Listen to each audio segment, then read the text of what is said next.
So I think the diversity conversation has become more nuanced. I mean specifically mental health and also neurodiversity, dyslexia, autism and so on.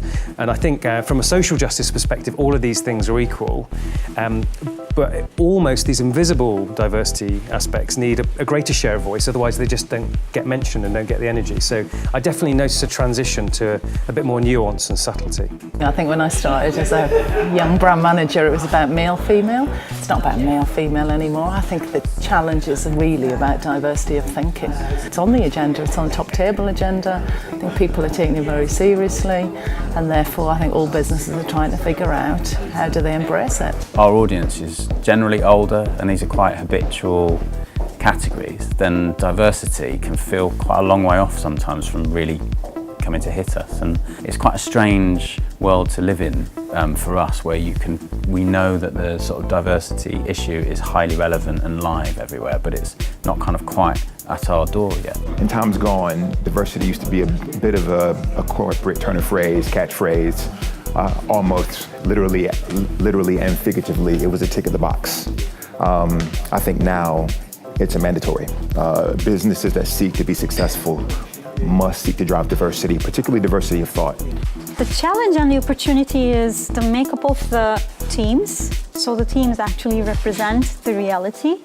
Also the work that's coming out of these teams. So if we don't embrace that, if we don't really want to understand people as people, which includes all the ethnic diversity or whatever aspect of diversity that you have, you will never understand your consumers. And if you don't understand your consumers, you won't be able to serve to them. Marketing should be at the forefront of reflecting diversity. I mean, if you think of where we are as an industry, we should be at the vanguard of representing zeitgeist and what's going on in the real world. So understand your customer and don't assume you're your customer, and make sure when you're developing your creativity, you've got diverse agency representation, diverse creative teams, and you're really thinking about who you're targeting. It's not actually that different to what we should have been doing in the first place, which is just making sure that we understand both the consumer that we're trying to speak to, but also that consumer's world.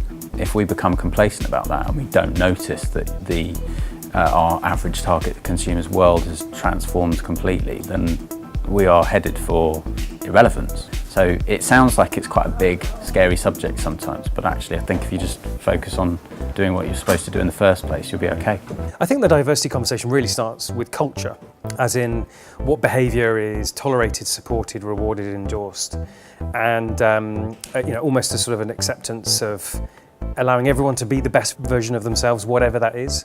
And actually that's one of our founding values. Bring all of yourself to work means that we genuinely appreciate whatever the person's and individual's difference is. But it's deeply cultural, and I've heard a definition of culture which is it's defined by the worst behaviour that is tolerated or that people get away with.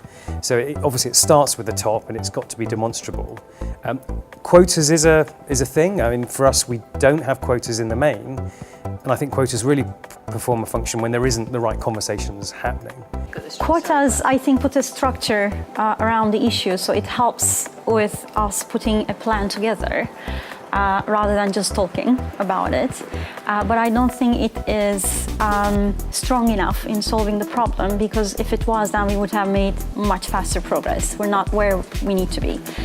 I guess we have to find a way to make things personal, and what I mean by that is, if someone doesn't want to work for me because they feel excluded or they think they will be excluded, that should be personal for me, that I should be offended by that. When we achieve that somehow, I think then we will start a much stronger, much more impactful movement. There's a great quote that says, the thinking that got us here won't be the thinking that takes us to the next place.